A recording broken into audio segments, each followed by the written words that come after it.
In 1996, almost nobody understood the internet, and most people were even skeptical if it would even exist in the future. Now, Blackrock CEO Larry Fink, a guy managing $13 trillion, says we're at the same moment again, but this time it's about something called tokenization.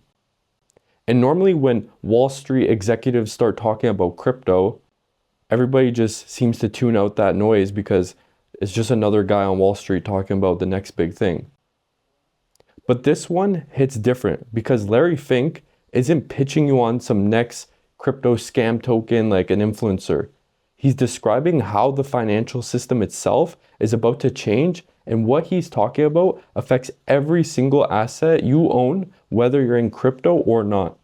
So let's talk about what he actually said, because most people saw the headline and didn't really care to look into it further or do more research. In his 2026 financial letter, Larry Fink laid out a vision where every financial asset gets turned into a digital token on the blockchain. Stocks, bonds, ETFs, real estate, all of it. Tradable from your phone. You don't even need a broker. You don't need to have a minimum investment of like $2,000. So there's no waiting for that market to open because it's all changing. You don't need to wait until Monday morning after a long weekend. And right now he's comparing where we are in the world with AI, all the technology, to where the internet was in 1996, around the same time of when Yahoo launched their search engine. And the reason why that matters is because if you actually think about what people were talking about, what they were thinking around that time, they were thinking that the internet was just this whole fugazi thing that didn't make sense. Nobody was going to use it in the future. And right now, your parents probably were sitting around thinking that how email was going to reshape the global economy. Nobody bat an eye at email was going to change everything. And nobody saw Amazon coming, but with an entire decade moving forward, the economy moved online, everybody is on their phones. Your parents probably can't even get off their phone when they were telling you to get off your phone. And the reason why all of this matters is because he's saying right now, tokenization is compared to that. And it's not another crypto buzzword that some guy in Wall Street is saying. He's saying that financial institutions are already building the core infrastructure and about to utilize this for the future. The reason why this is so big is because BlackRock has 150 billion in digital assets already. They built the largest tokenized fund in the world called Buildle, and they're managing 55 billion in stablecoin reserves. So when Larry Fink writes this letter, he's not speculating about what might happen in 10 years.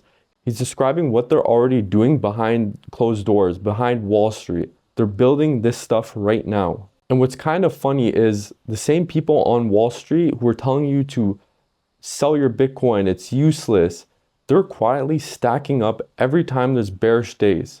And the average person like you may have fell for that. You may have sold on those days while BlackRock is quietly buying up all these digital assets. But here's where it actually gets interesting and where most people stop paying attention. The SEC approved the NASDAQ, to trade tokenized securities on chain. And then the New York Stock Exchange came out and they said they're building their own platform to do the same thing. So now, two of the biggest stock exchanges in the country are racing to put their stock market on the blockchain. And this is happening all right now in 2026. Most people aren't even paying attention to it. On the regulatory side, everything kind of flipped at the same time. Banks don't need to ask the Fed for permission to get into crypto anymore. Federal regulators said tokenized securities get treated the same as normal ones. Congress held a hearing on tokenization this week. Every barrier that existed a year ago, 2 years ago, is basically gone. And I think for a lot of people, the average person, the instinct when you hear all of this is like, cool, what do I buy? But it's worth thinking about what's actually going on behind the scenes instead of trying to figure out what's the next coin to buy or if we're bullish or bearish, because this is going to get really complicated and you need to understand this moving forward. It's just like how everybody's telling you, you need to learn AI. While I was reading Larry Fink's letter, one of the main takeaways I took from that is he was mainly talking about inequality and he wasn't being vague about it. He pointed out that since 1989, the stock market wealth has grown 15 times faster than wages. And that 40% of Americans own nothing. They don't have no assets. They don't own no stocks, no bonds.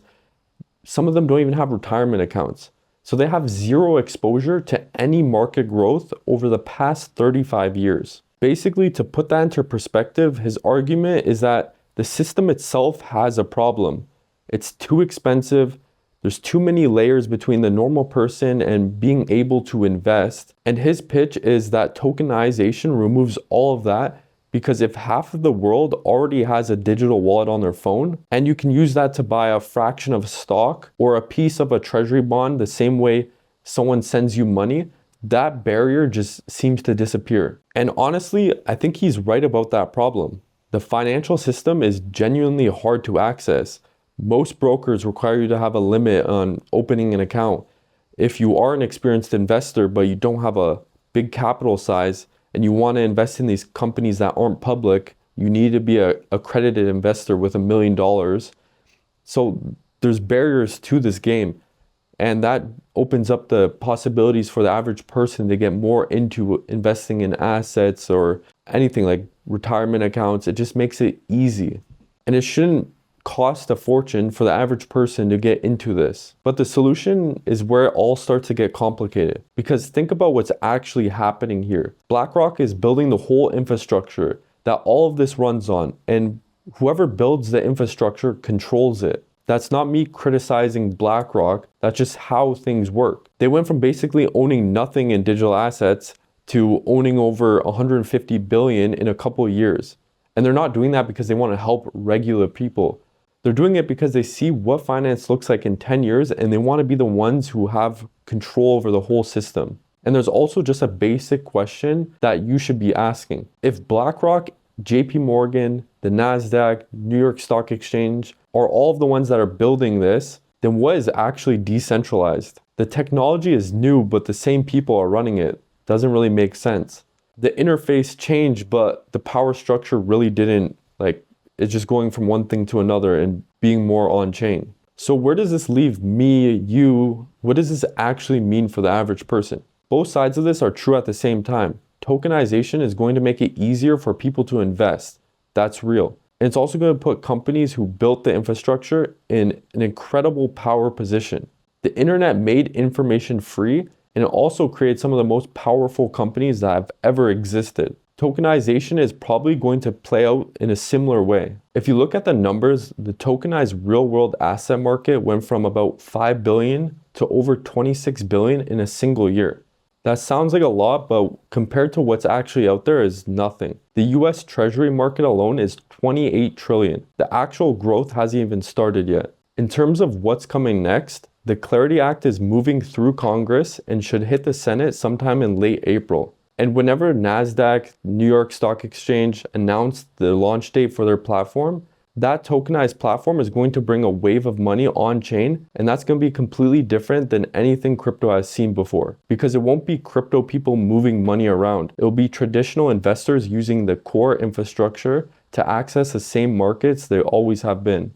The gap between what's being built right now and what most people think is going on is massive. The biggest institutions in finance are actively building on the blockchain, and most people still hear the word crypto and think of meme coins. That gap between perception and reality is where opportunity has always been in every market shift. Larry Fink didn't write the letter to teach you about tokenization. He wrote it to tell his investors where BlackRock is going. Whether you pay attention to that or scroll past it, that's up to you.